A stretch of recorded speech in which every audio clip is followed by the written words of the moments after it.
In today's video, I'm going to be teaching you how to build, hire, and train an incredible team. If you're sick of just making $150 an hour out there doing the window cleaning, power washing, Christmas lighting yourself, and you want to build a real business, I'm talking a business that makes $500 or more per hour without doing the dirty work, so you can actually go on vacation and still get paid at the same time.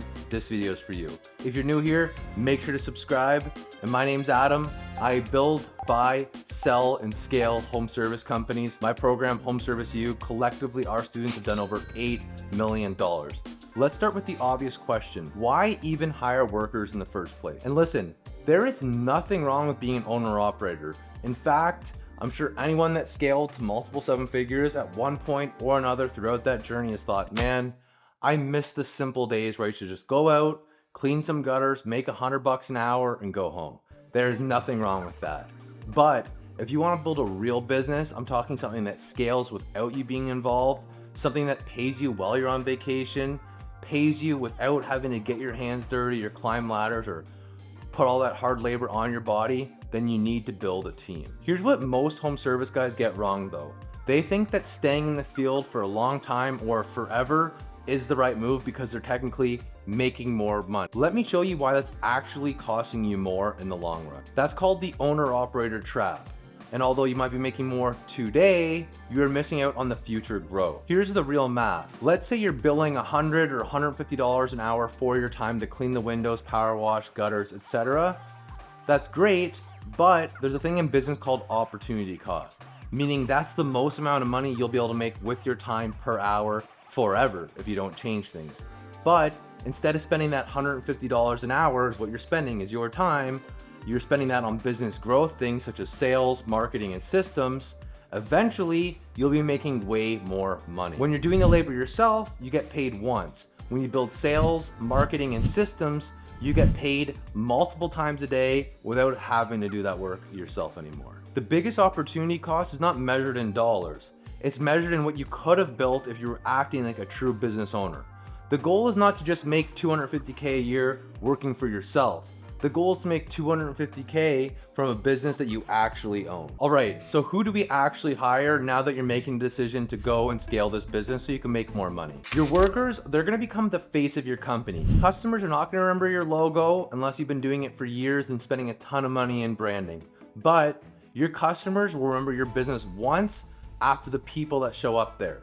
I think the home service space, more than any other type of business, it is crucial to have good people, because those are going to be the face of your business. They're going to people's homes, their most sacred place. You want them to represent you, your company, with great reputation. But it's not easy to do because we're teaching people how to clean windows. So who are we actually looking to hire? Do we care about experience?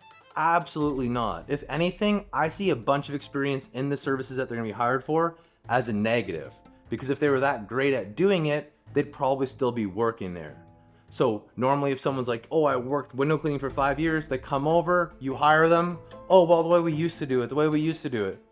If you like it that much, bro, why'd they fire you?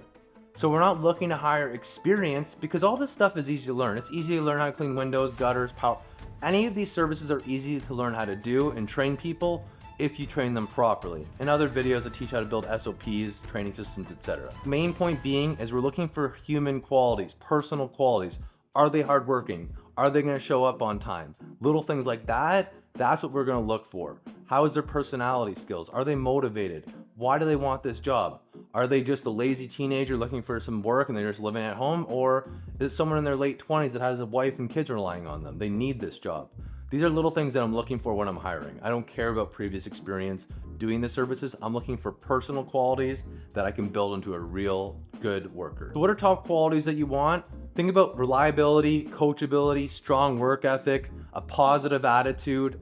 That's the person I'm looking for. I don't care about their experience cleaning windows. Now let's talk about where you're actually gonna find these people. There's two ways of doing it. We have active recruiting and passive recruiting. You want both at the same time. For passive recruiting, posting on Indeed, posting on Facebook groups, Craigslist, Kijiji, Nextdoor. And if you're gonna go passive, make sure that you're refreshing those ads at least twice a week. If you're having an ad on page 25 that you posted 2 weeks ago, you're not gonna get any applicants. Now let's talk about proactive. That's my favorite. This is where things actually get fun. I'm talking about stopping at the fire hall, the guy that's working at McDonald's that has good enthusiasm. Hey man, you working here forever? You love this job? No? Well, what about if you work for me? We do performance pay. You can make $25 or $30 an hour. You interested in that? Another thing I used to do was going to college campuses. I'd go to the campus, wait before a class would start, I'd say to the professor, hey, can I have a minute before a class starts to talk about a summer job opportunity? 80% of them say yeah. I would just introduce myself, talk about the opportunity, and have clipboards. I'd hand them out at the front of each class and say, hey, just pass them along to the back. At the end, I'll pick them up. I'd get 30 to 40 names per time doing it. Is it a little bit more labor intensive? Yes. But the thing I loved with the college approach is that people see you. I'm there talking to the class. They say, hey, that guy seems kind of cool and I can work for myself, or I can do sales and it's flexible hours. And you'll bring in a lot of people that vibe with you just from that short interaction to the class. I love that way. You're at Subway. They're making your sub. They're going above and beyond. Hey, is this your life choice? No. What do you want else do you want to do? Oh, cool. You free on weekends? You work here full time? Always be recruiting. You know somebody, hey, just letting you know, if you know anyone that's looking for a job, I'm hiring. Because the more applications we have, you'll learn this in a second, the more people we can screen, the more people we screen, we can bring to interviews, tryouts, and then hire 2 amazing workers. Because here's the real dark truth of recruiting. You're gonna need to expect a ton of no-shows and floppy people. It's just part of the game. This is what the numbers look like. For every 30 phone screenings you do, 15 people will be qualified and actually show up for an in-person interview. From those 5, we're gonna invite 5 of them to an in-person training on site, and then we're gonna have 2 quality hires. That's why I always remind guys, always be posting, always be recruiting. Even if you have 2 amazing workers and you don't need a 3rd one, still be refreshing your ads and always recruiting. I like having people on the backup. The second your workers know that you desperately need them, that's where they start cutting corners. So go out, active and passive recruiting, always be interviewing, bringing people out for tryouts, because you're gonna always have options in the back pocket if one of your workers don't work out. Plus, it's gonna keep your current workers on their heels and attentive, knowing, hey, if I mess up, he could replace me. Let's walk through the hiring process step by step. I have hired over 35 people at my company, PadPal, and this is the exact process that I use. And I'm not gonna flex here, but I've had guys work for me for 6 years, 7 years, another 5 guys work for me for 5 years each. Why? Because I have an amazing hiring process, and once we hire them, they make good money on performance pay, and we have a good company culture. But that's for another video. Let's walk through the actual hiring process. Step 1 is a phone screening. You want to keep it short. You're literally just filtering them. Ask about their experience, their availability, where they live in the city, if they have a vehicle, and whether they've worked with ladders before. And remember, you're selling them too. Why should they work for you over another company? Step 2, your in-person interviews. Meet them at a coffee shop, food court, wherever works. Ask them open-ended questions and let them talk.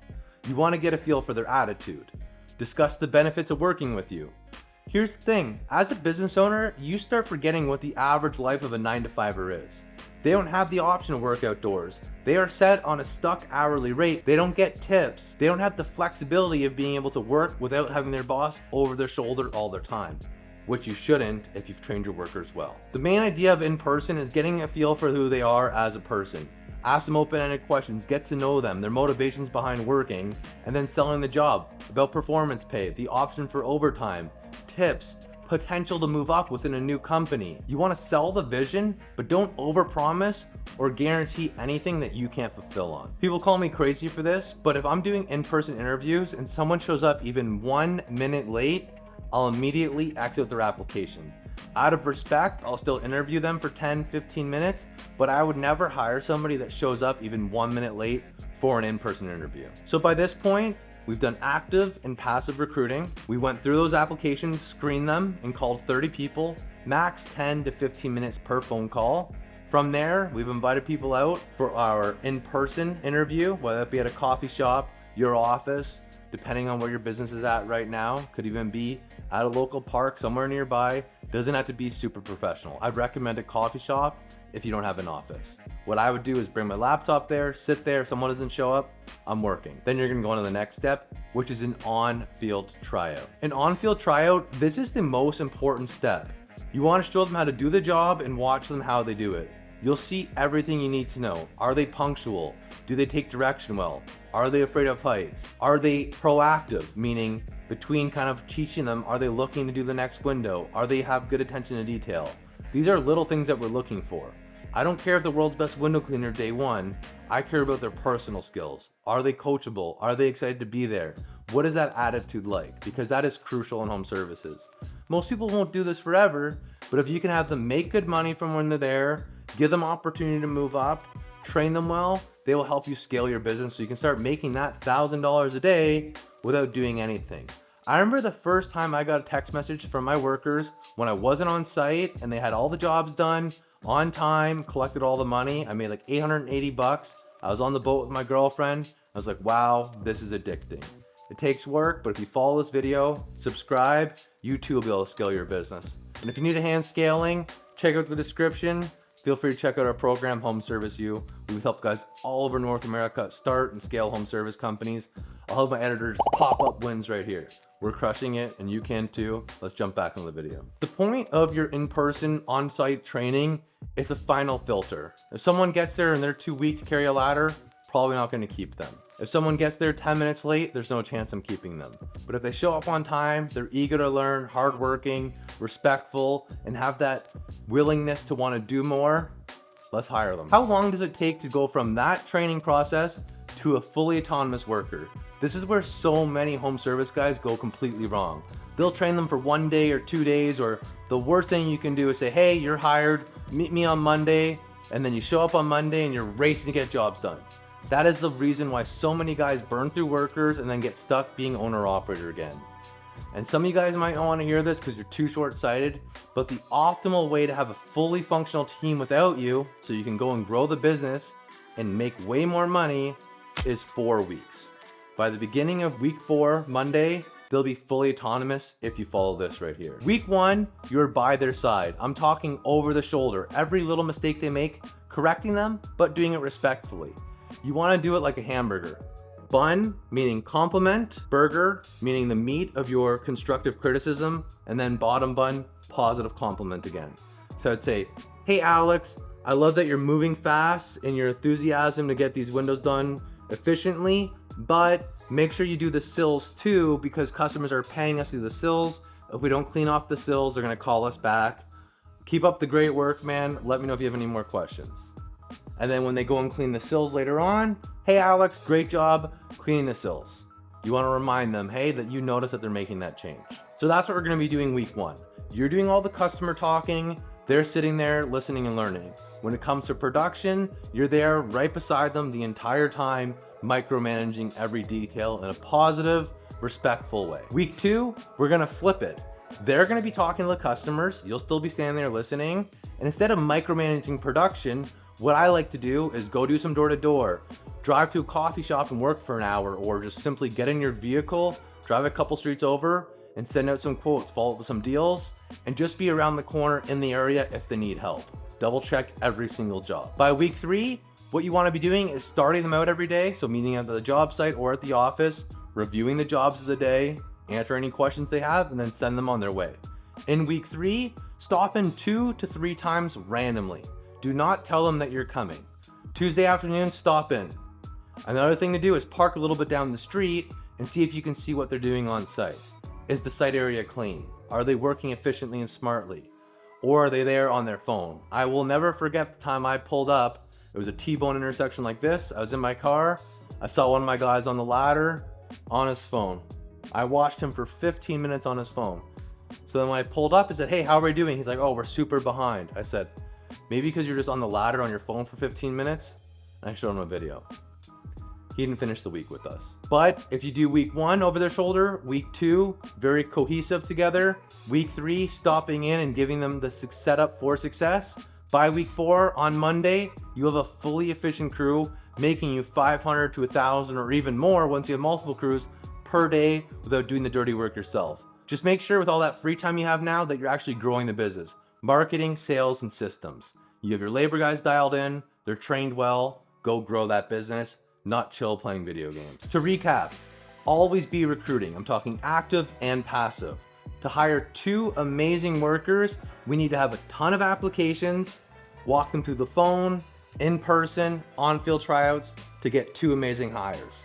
Even if we have 2 amazing workers, still be interviewing and bringing out people for tryouts days once every other week or every 3rd week. It's gonna keep your workers on their toes, as well as give you a good backup pool if you lose one of your current workers. Week 1, over their shoulder. Week 2, collaborative. Week 3, supporting them when they need it. And by week 4, you'll have workers out there making you a ton of money. What I've taught you today is the exact system that my company PadPal and my Home Service University students use to hire incredible workers. Find them, screen them, try out the best ones, hire the best 2, train them for 4 weeks, and now they're out making you money while you grow the business. Hope you enjoyed today's video. If you have any questions about hiring, paying, managing workers, let me know in the comments. If you're new here, make sure to subscribe, hit that like button, and if you want some one-on-one support to join this amazing community we have called Home Service University, where our students have made over $8 million recorded across North America, check the links out below. See you in the next weekend. Keep hustling.